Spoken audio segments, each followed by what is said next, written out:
Thanks so much for joining us. I'm Glenn Mills. It is time to go inside Utah politics. We do begin this morning with Salt Lake County Councilman Richard Snelgrove. He's here to discuss his campaign for another term. Richard, welcome to the show. Thanks so much for being here. Thank you. It's good to be here, Glenn. Good morning. So you're going for your third term. Yes. These are 6-year terms. Correct. So you've served 12 years on the county council. What's your interest in another 6 years? It's an honor to serve. I was elected to the county council and began serving in 2011. And during that time, it's been able to bring my skills as a business executive to the people of Salt Lake County, analyzing budgets, being familiar with how budgets work, pro formas, budgets, profit and loss statements, amortization schedules, tranche reports, all the rest that fit nicely with my skills as an executive. People right now are suffering, more so now than at any time since I took office in 2011, and they're suffering because of inflation. And the last thing we want to do is impose a tax increase on an already stressed out public that's suffering from these high inflation prices. And so my skills as an executive come in very handy to make sure we're getting the money's worth as it concerns the county budget. Okay, I want to dig into that with you a little bit more, but first I want to take a look back at the last 12 years and hear from you what you are most proud of from a standpoint of being on the council. Absolutely. Two things, and that is how I engage with the public. It's been it's been an honor to serve the public on a micro scale, on an individual level, but also on a more macro scale. On the individual level, it's been very gratifying when I can help people with their individual needs. It may be something such as how to file a tax appeal on property tax, or how to file something and get answers from the recorder's office, or a marriage license, or how to sign someone up with a loved one with, say, Meals on Wheels. Those have been very gratifying. Or it could be something as simple as I see someone at the county government center that's maybe a bit confused or lost, and I can help direct them and take them individually to the proper county office so they can get their answers they need. And then on a larger scale, when we're dealing with our community as a whole, it comes down to making sure they're getting good value for their tax dollars, making sure that the services are good, because in this era of high inflation, maybe they can no longer afford that trip to Yellowstone or Disneyland, and so our county services, our parks and recreation, those programs need to be not only properly funded, but operating at maximum efficiency so that we can meet their quality of life needs. Because quality of life is what it comes down to, including feeling safe, public safety, and making sure that the police are well funded, not defunded, but well funded, so that people feel safe in their homes. I want to go back to what you view as top issues coming up within the next 6 years. You name inflation, so I would guess you probably think that is the top issue right now.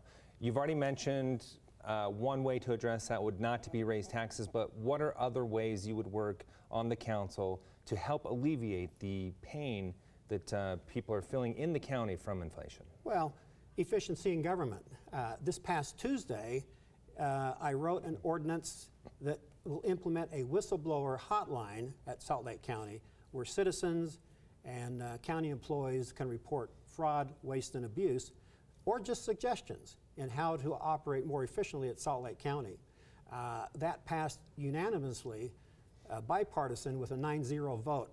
And that's on the heels of an ordinance I wrote earlier, just a few months ago, which put in guardrails to prohibit and greatly restrict no-bid contracts at Salt Lake County. So operating Salt Lake County at optimum performance so that people are receiving highest and best use for every tax dollar, or not spend those tax dollars, is very important, because inflation is the #1 issue, not only now, for the foreseeable future. What are some other issues you think will be important over the next 6 years? Well, they're quality of life issues. An important thing that I'm leading out on is what's happening in western Salt Lake County. The communities of Magna, Kearns, Taylorsville, West Jordan, West Valley, Harriman, Riverton, they are deficient when it comes to recreational opportunities on the western side of Salt Lake County with the Ochre Mountains. The Ochre Mountains, the canyons there, Butterfield Canyon, Rose Canyon, Yellow Fork Canyon, and further north in the Ochre Mountains, Coon Canyon, those are canyons of scenic majesty that rival Mill Creek Canyon in eastern Salt Lake County. So by opening those venues in partnership with landowners and Salt Lake County, I'm leading the charge on this to make sure it happens, not only presently, but in the distant future and near future. This opens up recreational opportunities for not only those in western Salt Lake County, but in so doing, it takes pressure off the canyons in eastern Salt Lake County. Big Cottonwood, Mill Creek, Little Cottonwood, Corner Canyon. And so that is something that's long past due, and I look forward to continuing to shepherd that through as I seek another term, because it's important that that happen, and that's why my reelection, I believe, is important to the people of Salt Lake County. When you were running for a second term in 2016, you had no way of seeing what was coming. And as you take a look back at the last term, a lot of that was defined by this pandemic. Right. What did you learn about the unforeseen and how government should react to it in times of what we saw play out here in Salt Lake County? I think what we're seeing is the unintended consequences. As we saw in the National Education Assessment Report that was released last month, the segment of the population that suffered the greatest collateral damage from COVID were those least affected by COVID, and that were children, school-aged children. During the course of COVID, sadly, we did have one death of a child in Salt Lake County, a child that sadly also had underlying comorbidities. But because of the reaction to COVID, as reported by the National Education Assessment, there's been the biggest decline in student test scores in the history of testing. And so consequently, we are not in the education business per se, but we are on the periphery in the education business through our library system. So we need to make sure those are properly funded to help families, children, and parents get up to speed back to grade level as a result of the collateral reaction to COVID, not necessarily having suffered from COVID. Knowing what you know now, is there anything you would have done differently during that time period? No, I think we took the proper actions. There are things I would do differently as a council member with regards to things I've learned over the recent years. One thing I do is something called Council on the Corner. That's something that was given to me as a suggestion from a citizen. We were discussing a particular issue. It was pre-COVID, and this woman suggested, Richard, hey, to get a good feel of how the public feels on this particular issue, you need to go hit the streets and see what the person on the streets feels about this particular issue. And so that's what I did.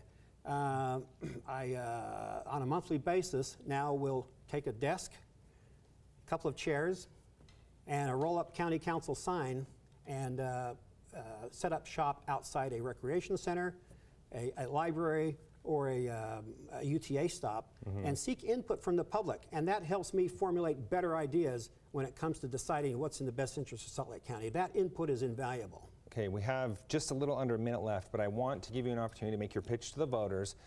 What is the one thing or a couple of things that differentiate you from your opponent in this race? Well, I don't want to go there with regards to my opponent's record. That's negative campaigning, and I don't want to go there. So I'd rather address the current issues, what I bring to the table, and my solutions to solve them. And that is, I'm keenly aware, having been doing Council on the Corners and seeking the public input, that they are suffering from inflation. Since taking office in 2011, my constituents are suffering now more so than at any time since taking office.